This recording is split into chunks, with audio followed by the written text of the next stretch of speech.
Hello and welcome. It is Thursday and it's now 4 p.m, which means it's the Etch Play Weekly Live Show. I'm your host this week, Adam Burt, and I'm joined by the one and only Dan Thomas for a special edition because we're not really here. This is pre-recorded in its entirety. We apologise. We have lied to you with the word live. We're very busy, as we always are, but we're in a company-wide meeting about financial things and we need to be there. So instead, we're coming to you live from yesterday. And here's what's coming up on today's show. We've got all the latest industry news as usual. We're going to be covering some of the biggest stories in games from this week. We've got some gameplay for you today. We're looking at Omno, which is a fantastic little indie game that recently came to Game Pass, but checking that out.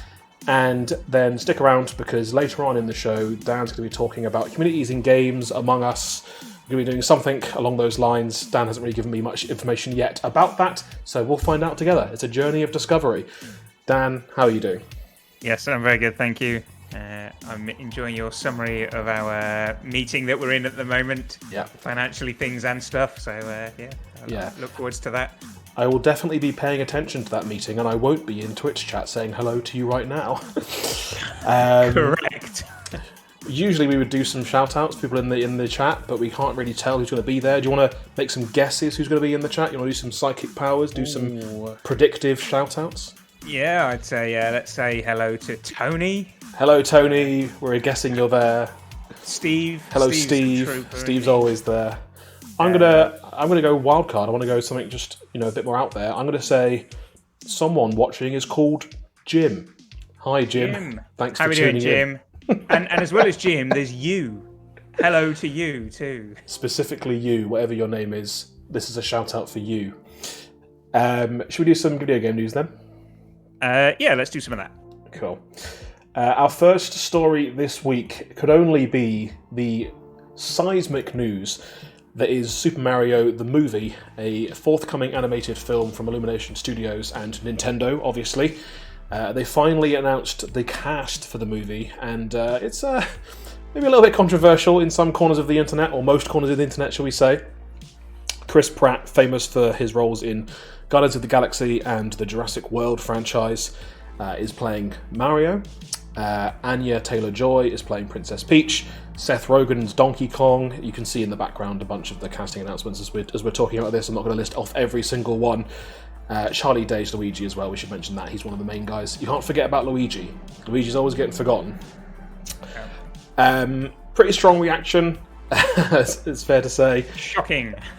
People are maybe not sure what to expect out of this, but I mean, it's a fascinating cross-section, an intersection, I should say, really, of film and one of the biggest franchises in the world in Mario.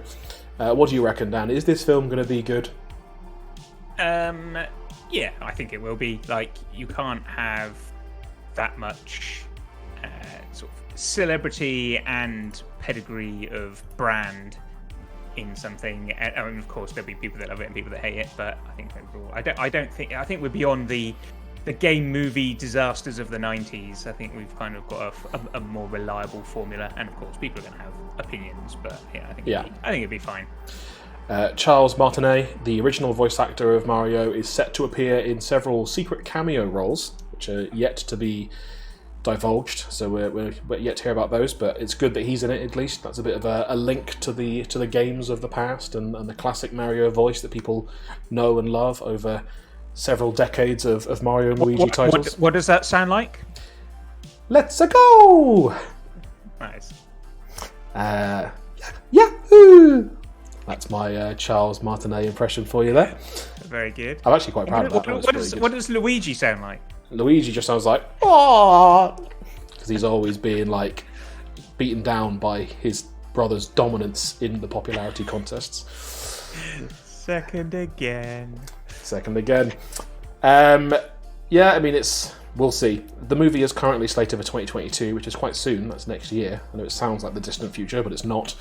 And we hope to see more soon. Maybe we'll get a trailer. Maybe that will change people's minds when they hear the voices in action and see them. What about you? Will you go and see it? I'll definitely see it. I mean, and have you made your mind up? Will you like it or not yet? I'm open to it.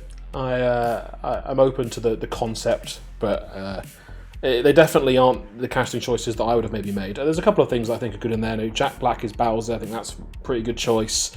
Fred Armisen as Cranky Kong. I mean, I don't know why Cranky Kong's in this movie. He's a bit part in Donkey Kong, but he's somehow got top billing here. So there's some good bits in there, and I think it remains to be seen. I'm cautiously waiting for a trailer before I make my final opinion. Let's talk about our next news story then. We're talking about Fall Guys, and this is the news that Fall Guys is now in the Guinness Book of World Records. They've taken the official world record for being the most downloaded PlayStation Plus game of all time, which is quite an achievement, but maybe not entirely shocking given the massive success of the title over a very short period of time last summer. And yeah, congratulations to everyone at Mediatonic, first of all, for getting in the big Guinness Book of World Records. They have dabbled in video game related records before Guinness. They're keen to tap into that kind of video game market and attract people who are interested in video game statistics and video game facts. And Fall Guys is a wildly successful title that really captured hearts and imaginations when it first came out on PlayStation Plus. It was free on PlayStation Plus, so that's also a major driver, I imagine, of some of those incredibly high download numbers. But yeah, massive success, and congratulations to everyone involved. Yeah, I think Mediatonic have done obviously extremely well with Fall Guys. They were always a good developer. They were not on the scale at which they've achieved with Fall Guys, and getting that most downloaded game on PlayStation Plus is a that's beating what the likes of Rocket League, who was probably a prior contender. I think it's fantastic for them. Well done. Yeah, I'm not sure who's come second actually, but obviously there's many popular titles on PlayStation Plus which are available to download right now. I don't think Fall Guys is free anymore. I think you've got to pay now, but if you want to check it out, you still can. Next up then, our final news story for today is also about the world of PlayStation, and it's about the PlayStation 5. PlayStation 5 has, in the UK, hit 1 million units sold, which is the fastest selling PlayStation in UK history. So the previous record was held by the PlayStation 4, but in August, the PlayStation 5 hit 1 million in record time and is now officially the most successful PlayStation in the UK. Which is surprising to many, especially those who are out there looking for one and being unable to find one in stores and online, because it's still something of a shortage of the chips involved, and a lot of retailers don't stock them that heavily. But yeah, great news for Sony. It's a great start to the next generation in terms of sales, and hopefully something they can build on. They just need to get more in stock, right? Yeah, it's impressive to be hitting record numbers. A weird time for console release when there's a global shortage of silicon and supply chain issues. But yeah, that's still good to see those numbers coming through. Yeah. Are you going to get a PlayStation 5? Are you looking for one? Are you keen? I am keen. I'm not desperately looking at the moment, but I do really want one, and I am ever conscious of all these beautiful looking exclusives that are starting to drop bit by bit now. So yeah. I will be getting one at some point. Yeah, you need one for that next God of War. It definitely needs some of that. Yeah, absolutely. Cool. If you like hearing about industry news, if you like getting insights and opinions on the world of games, then make sure you check out our blog at etchuk.com/play. Every Friday we do a roundup where we talk about more industry news in text form, which you can read with your eyes. So we're posting one of those tomorrow as of when this is going out on Twitch, so you'll be able to check that out tomorrow on the blog. And yeah, some of this news maybe in there, also some new stuff, always lots of interesting opinions and little insights into the world of games, so check that out. We are going to do something a little bit different because this is a pre-recorded show. We're going to throw to a gameplay segment, but we're staying here. We're going to talk over some gameplay that we previously recorded, and the game we're checking out today is a title called Omno, which I have really enjoyed playing. I actually finished this recently, and what I'm going to do is just start it now so you can see some of the gameplay footage in the background. So Omno is a third-person adventure developed by, well, you had help for some aspects, but mainly developed by one person, solo developer Jonas Mank. I hope I'm pronouncing your name right, Jonas. I apologise if I'm not. And essentially the game sees you play as this little guy you can see on screen. I think his name might be Omno. It might not be. There's not really any voice acting or anything in the game. It's obviously a little bit lo-fi, being built by one person and one person alone. But it takes you on a journey across several well-realised landscapes, light puzzling, light platforming, and just kind of a nice vibe, a nice explorative vibe, I would say. So I've completed this. I'm going to try my best not to spoil it, but I will show you what we've done so far. So this is the first level of the game. It's right at the beginning. You'll see, in fact, you'll see several times during this footage. This is taken from the first time I ever played it, so you'll see me struggling with the controls frequently. But you'll see a lot of wildlife, like that frog, and some more impressive wildlife soon as well. You'll find out it was a freglet. Freglet? Is that what it's called? Freglet. Apologies to the freglet community. I've misnamed your species. Get it right. Come on. You can see here some of the platforming that you do, and there was a few times actually where I was like, oh, this platforming is really hard, and what I was doing is I was misunderstanding a puzzle that was actually made it really easy. So that's my advice for you to play this. It is on Game Pass, really easy to get into, and it's not very long. If you think the platforming's hard, you're probably doing something wrong. And here's a glimpse of something a little bit bigger than a freglet. This is some sort of ancient turtle that I'm going to ride. A marula is what it's called. If I don't fall off it and drown. Dan, you've played this game. How far did you get? Did you ride the turtle? I hope so. Yeah, we did. Yeah, did the first couple of levels, and yeah, I did find it very charming. And like yourself, the not quite getting my head around some of the puzzles. If you find yourself like, oh, this is a really interesting part of the map I've managed to get to, maybe you weren't supposed to, and yeah, it's probably an indicator that you've missed something that makes it a bit easier. Yeah. We've got a title card here, and the music, I would say, is one of the MVPs of this title. It's really, really good, especially how the music kind of builds throughout the game and layers on the kind of different themes as you explore the different locations. Obviously, this bit of the game is quite swampy, but there are lots of bits that don't look anything like this. You know, there's deserts, there's frozen glaciers, and there's even bits where you're like kind of flying around in the sky. So there's definitely a lot of kind of variety to the environments, especially given how short it is. I think it's really good value for what it is, especially if you're playing on Game Pass, where you're basically not paying for it. And all you really do is find things. So each section, and we'll get to one in a second, is comprised of lots of challenges, I would say is maybe the right word for them, to collect these items. And when you collect them, you have to collect 3 in every area to unlock the way forward to the next area. And there's lots of optional ones. And as a structure, you can see one there on the left, actually, a little glowing white ball thing.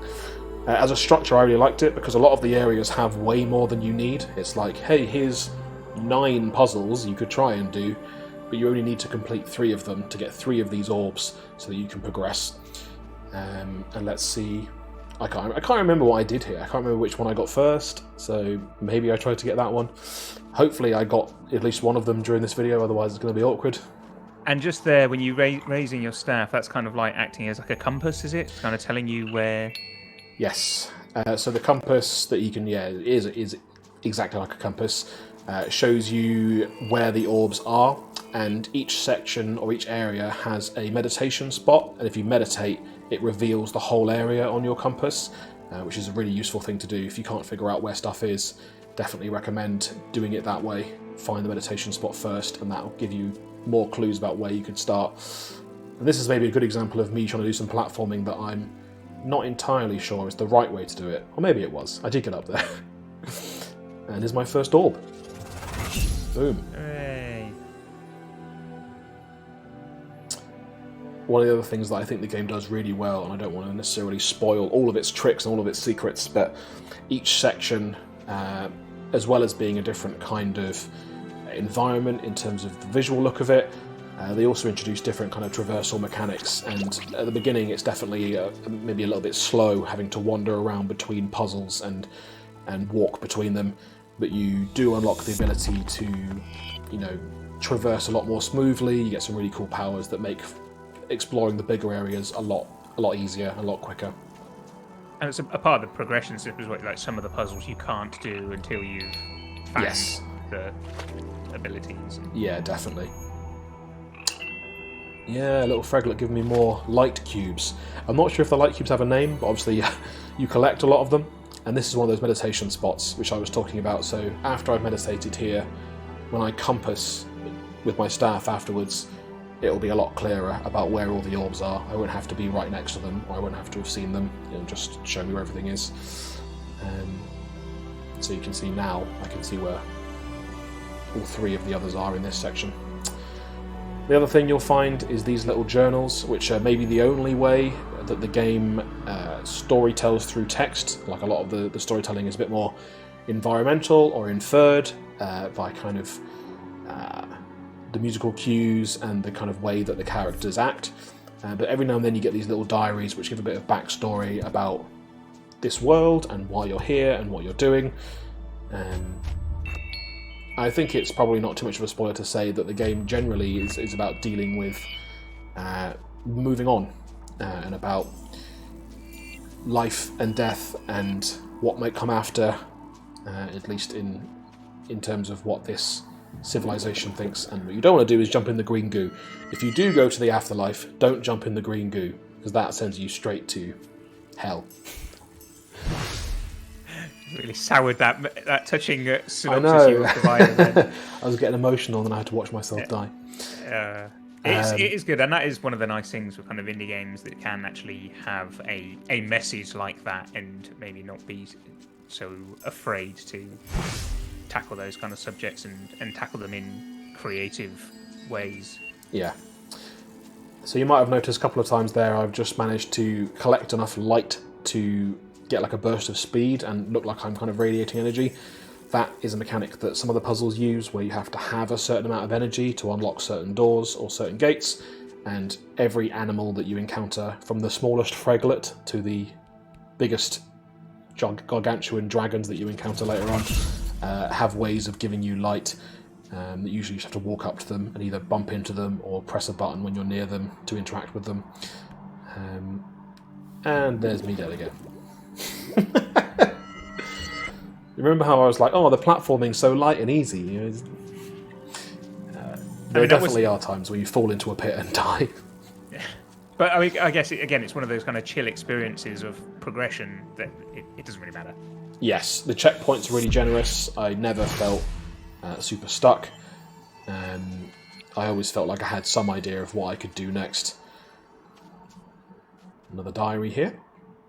I think sometimes you want that. You just want a game that you can not have to fret about, not put any pressure on yourself, and just experience. It's almost kind of a close to a sit-back experience, but with enough engagement to kind of keep you occupied. Yeah, I felt really relaxed playing this. It was definitely my kind of unwind game. And this is an interesting, this bit over here is kind of where the way forward would be if I'd unlocked it, and the tower I walked past was showing me, and I was a bit too ignorant to know it at the time, it was showing me that I only had 2 out of 3 orbs, and that I needed 3 to really make that area come to life and understand what was going on. But I have collected a lot of energy, which is why I'm glowing, which means that I can do this. Pump it all into this pillar, and just instantly claim that orb. Most of the areas have one like that. Like if you really struggle with the puzzles, you're like, I've done 2 out of 3 and I can't figure out any of the others, you could just go around and harvest enough energy to just basically buy one, which can be helpful in some of the more tricky areas.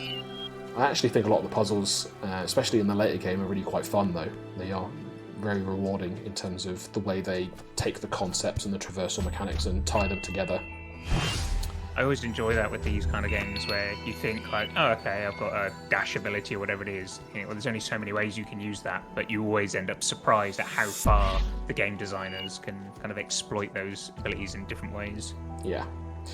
And I think what's really surprising about this game is just how comprehensive it is. Like I mentioned that it was developed by one guy primarily, and I'm sure he did have help in a variety of ways, but for a solo dev to put this together, something that's so complete, something that's so sure of itself in terms of its direction and art style and theme, I think is really impressive, and it's really a great example of the sorts of things that you can find on a service like Game Pass, or you can find on PlayStation Plus or on Etch.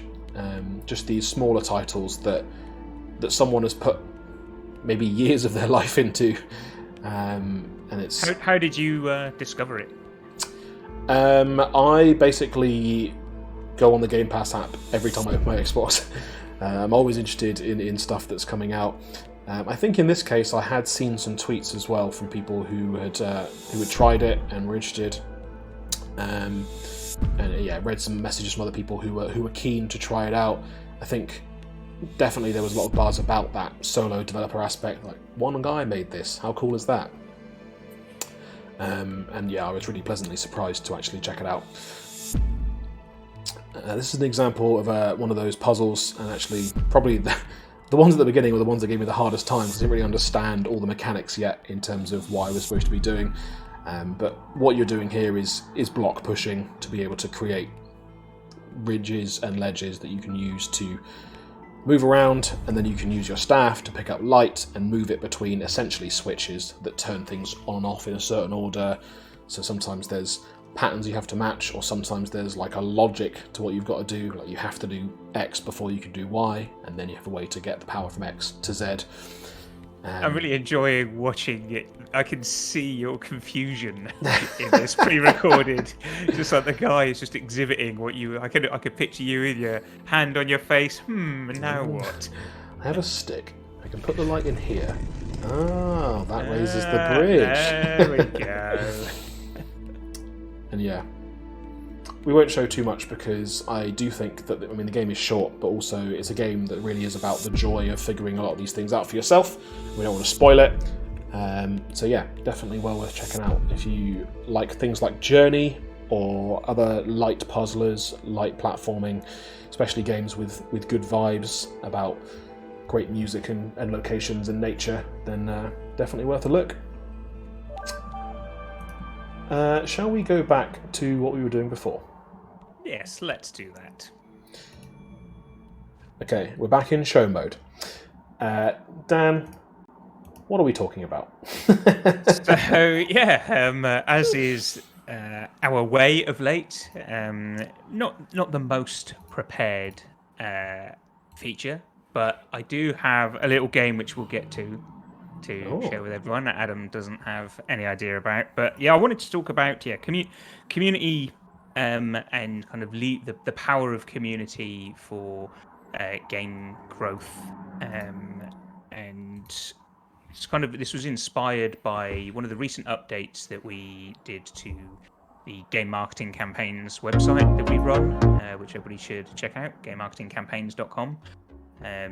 Which is a website, shockingly, about game marketing campaigns. What we try and do is just distill or curate summaries of some of the most interesting games marketing tactics, campaigns, strategies, and things like that. And one of the ones we added recently was we kind of covered Among Us by Innersloth, who, huge game, and really interestingly born, again, like we were talking about with Omno, born out of a very small team, and has gone on to huge successes, not dissimilar again to Fall Guys, which we've also mentioned. And yeah, we within that article, which you can find easily on the website, kind of got a little bit of stats and some of the huge numbers that the game's achieved. And Victoria Tran, who is the community manager for Innersloth and Among Us, she's been very kind of open and generous with some of the strategies and things like that. And so, yeah, I guess I've just been wanting to just revisit community. It's one of my favourite subjects, as long-time viewers will know. And yeah, just throw around some observations and comments in that world. Yeah, sounds good. One of the sort of things that we talk about is there's a distinction between community growth and community engagement, and that's kind of one of the points that comes out from this Innersloth piece, and further reading on Victoria Tran's writing there is the growth aspect of the Innersloth community, or the Among Us community. It happened over a long time, but it was also sort of very organic.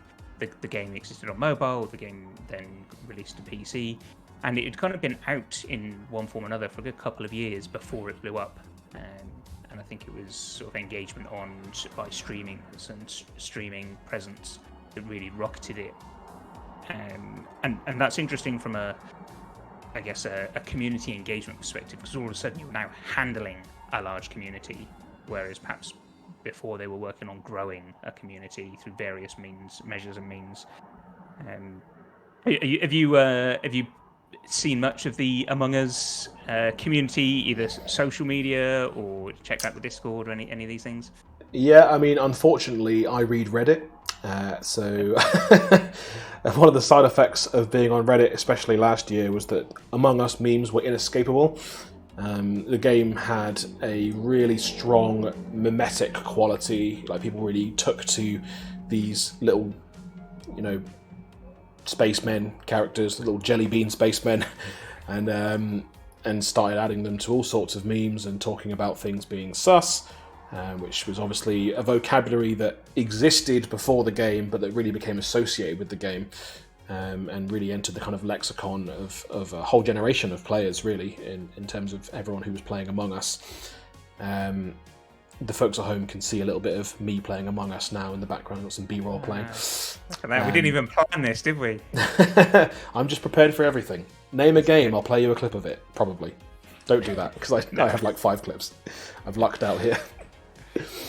But yeah. I mean, yeah. You mentioned Reddit and memes. That was very much a part of the strategy for Among Us, which was very much about recognizing and amplifying the community activity. So the fan art and memes and just really kind of seeing it, recognizing it, and rebroadcasting it, which helped hugely.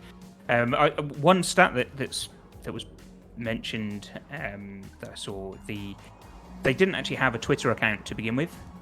So they had their presence on Steam, and obviously streamers were picking it up. And I think it was some point in the journey they created their Twitter presence, and they grew to 1 million followers in a month, which is this kind of, I guess, a different challenge to what many games are faced, which is trying to grow from zero. They obviously weren't starting from zero in that space, but it was also testament to how well they handled and managed that. And to kind of follow on from that, they then launched a TikTok account a couple of years later, or a while later, and they got to 1 million in 19 days on TikTok. So really impressive, kind of moving of audiences, which is another consideration in kind of community management is, do you want all your eggs in one basket? And we often talk about different platforms, different channels as different audiences, and often it's not. You very much can move an audience between one platform to another, and I'd say that's kind of, once you reach a certain, there's a tipping point where you don't want to spread your attention too thin. You want to be focusing on growing your audience in your preferred channel, or sort of keep focused. But at a point, I think there's a very sensible reason to create these other channels and try and migrate your audience from one to the other. Not move them, but actually have them in both, because we know the internet is a fickle place, and what is popular today might not be popular tomorrow. And if you've got your audience contained in several buckets, then you get to keep those conversations going regardless of the ebbs and flows of the internet. And you will also, we call uplift, you will generate more audience by having that presence. So discussing kind of growth versus engagement, I definitely think like growing an audience is absolutely one of the hardest jobs in games. I've said it before. If particularly for a small studio or a brand new IP, starting out from scratch is one of the most difficult jobs to have to do. And somebody who's really good at that are the folks at No More Robots. Particularly going back to their early, I think Descenders was one of the first games they did, and Mike Rose, who runs No More Robots, which is a small indie publisher, one of their first titles, Descenders, and I can remember reading a thread. I couldn't find it, but I remember reading a thread at the time where he basically said, when we announced, I sat on social and I replied to every single person that messaged on any channel, and it was just putting in the legwork, doing the hours, doing the reps, and it worked. They built their audience, they grew their community, and actually it wasn't a case of, we put something out there and the audience appeared. That was real hard work that's gone into it, and I think that that is admirable, and people need to be aware that that's kind of what you've got to do, and often it can take a long time as well. Yeah.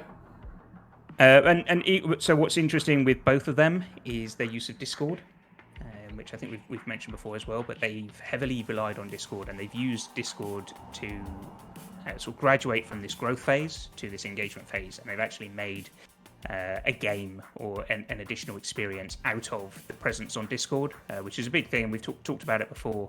But really, the beauty of that is you have now captured your audience. You aren't, on perhaps the more broadcast type channels, you're putting messaging out there and you're waiting for people to consume it. In Discord, they are a member of your Discord. They are a member of your channel, your server, and yeah, you get an extra layer of engagement when you've got that. And if you've got an active community there, it's really appealing to people who sort of brush by and see it. If there's conversation going on, if there's fun and games happening, that's a really sticky approach to community. So this led to my curiosity about community growth, and I went down a rabbit hole, and I was looking at Twitter, and I was looking at different size accounts, and I inadvertently stumbled across a game of The Price is Right. Is it The Price is Right? Maybe the higher or lower. Higher or lower, yeah. And I was curious about, okay, there's kind of an explosive growth moment, and then there's maintaining and continuing your audience. So I was just curious and looking at a few accounts, and what I thought we could do is take a look at some accounts, and you can see whether their growth velocity is higher or lower than the previous one that we talk about. Okay, I'm ready to play. So I started off, I just had a look on Screenshot Saturday, which is a hashtag on Twitter where game developers share progress on what they're working on, and I just found the highest ranking Screenshot Saturday tweet at the time of searching, which was by a chap called Richard Lems, who's got a game called Mighty Goose that's been released somewhat recently, available on Steam. Check that out. He had an animated video of a goose driving a submarine, because the internet and games love geese. Yeah, I think I've seen this one. So that's our starting point. And Richard Lems, R.I. Lem Twit on Twitter, has a healthy 13,581 followers at the time of checking this, which was earlier today. So over the past 2 weeks, I'm using a tool called Social Blade, which tells you over the past 2 weeks what their follower growth is. And I'll give you this one for free. Over the past 30 days, daily average increase in followers is +7. Okay. So that's sort of somewhat impacted by this recent successful Screenshot Saturday tweet and a healthy foundation of 13,000. So I was then, okay, what's maybe kind of in a similar realm where I'm aware of a game that's hit Game Pass, been released and hit Game Pass recently, Sable. Yes. Familiar with the game? I'm familiar with Sable. We've actually featured Sable on the show before. We played the demo. Right, yes. So Sable was released recently, released on Game Pass, and so an interesting point of discussion as well. This is a personal account like the previous one, Richard Lems. This is Gregorius Kithriotis. Apologies for absolutely murdering his name there. Shedworks Greg on Twitter. Should have just gone with that. Let's just call him Greg from Shedworks. Greg from Shedworks. So they've opted for personal accounts. Well, I think they've got a Shedworks team account. It's just a two-man band. It's Greg and Dan from Shedworks. But he has 58,000 followers.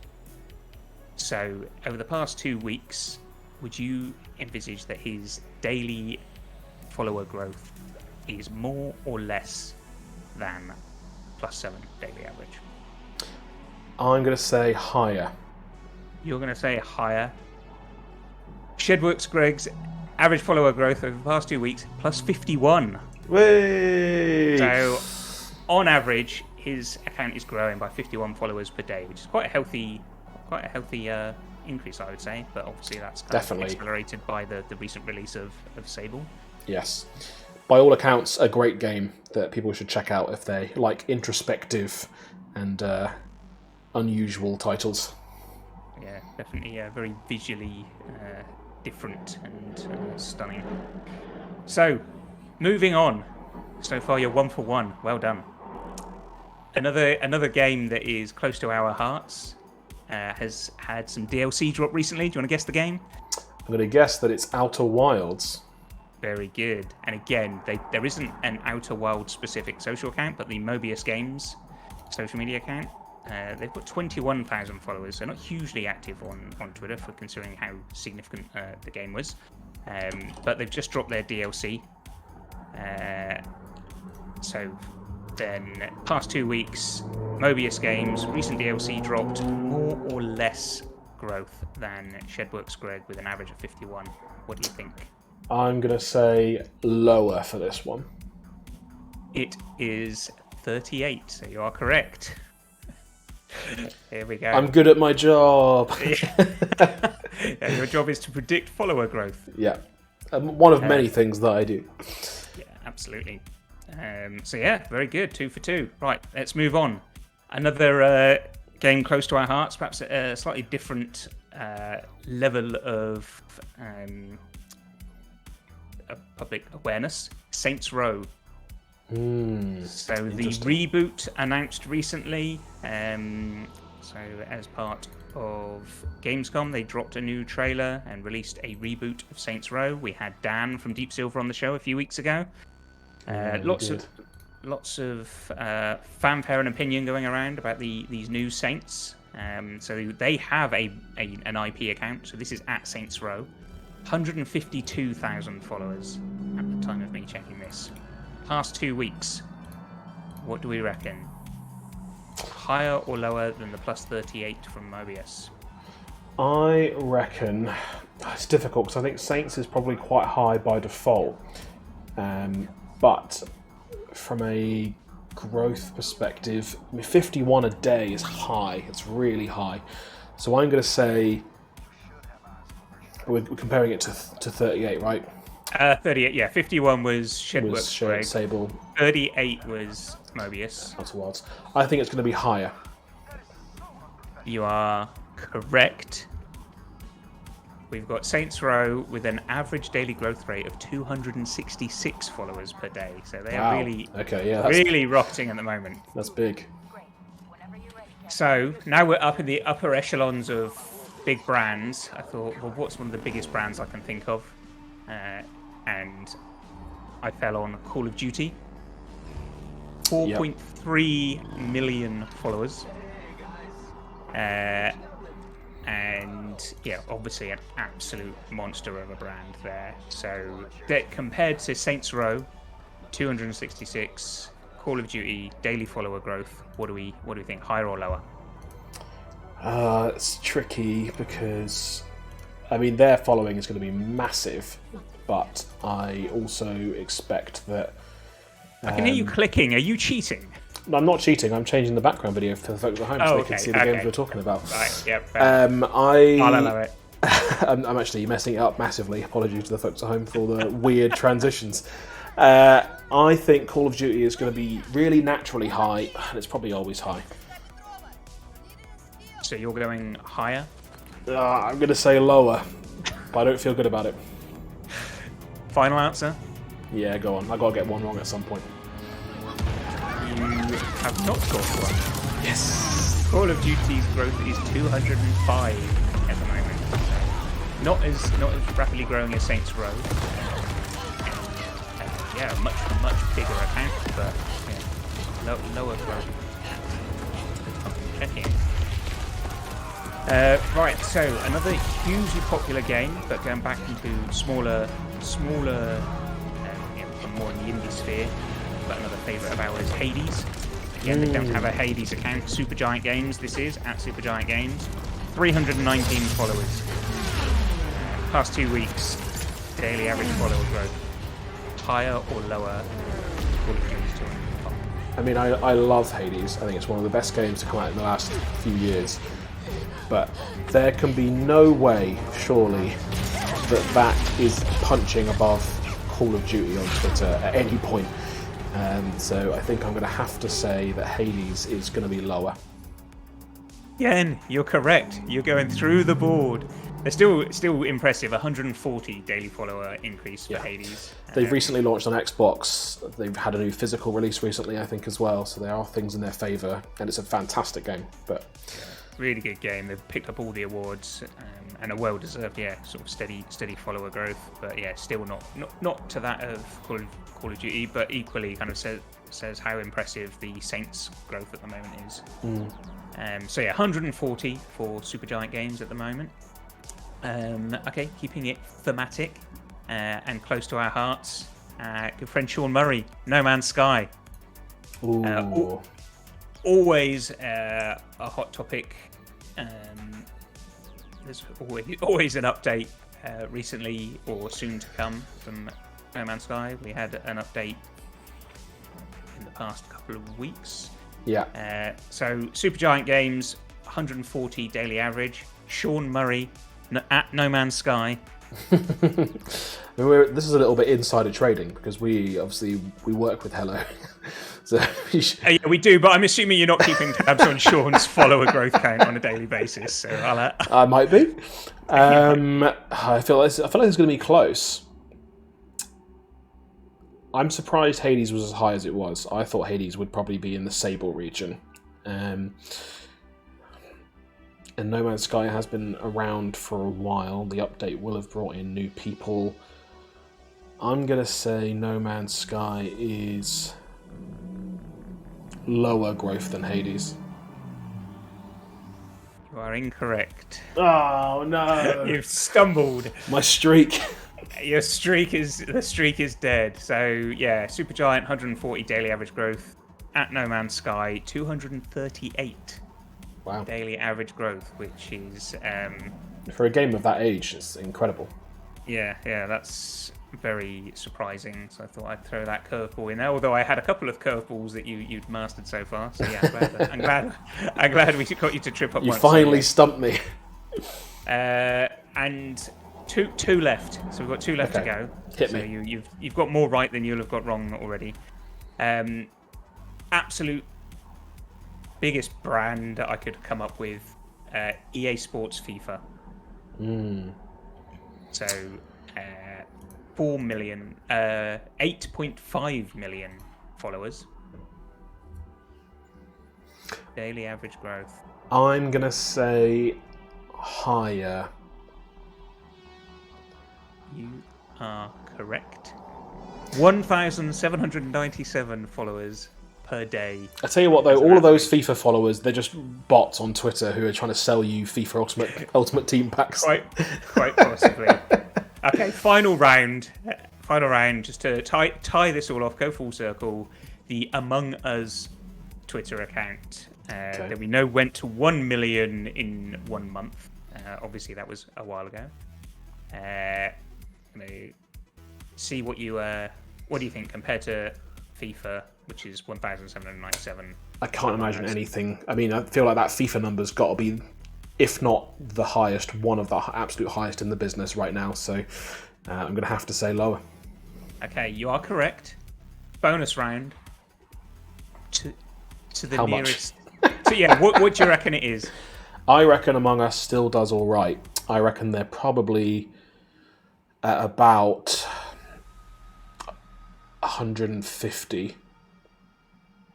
It is currently sat at minus 29. Wow, okay. It's actually shrinking. It's actually shrinking, yeah. Wow. Which was surprising. So, yeah, everyone's bored of the memes now. They're like, give me a new meme. That's it. They're all moved over to... I don't know what's the current... What's a new meme? We're too old for this, Dan. Yeah. What are the kids playing these days? I don't know. But seemingly it's not Among Us. All the kids are streaming Lil Nas X's new album, Montero. Check it out. There we go. So there we go. That was our game of higher or lower in the social media community management version. Awesome.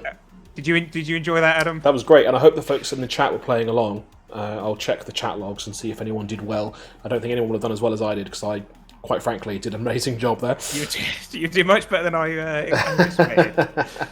I was rooting for you. That was great. Thank you very much for your insights and opinions on the world of community, Dan. And that's our show. That's us this week. Thanks for tuning in. Really appreciate it. If you like the show, if you like any part of it, make sure you follow us. If you're watching us live on Twitch, you can follow us right now. There's a purple button somewhere underneath us. You can press it, get notified whenever we go live. If you're watching us on YouTube, which is where you can catch up on all things Etch Play, including this show and other things that we do, you can subscribe on there and you'll get notified when we publish new videos there as well. We'll be back next week at the same old time of 4 PM right here on Twitch. And we'll see you then. Thanks. Bye.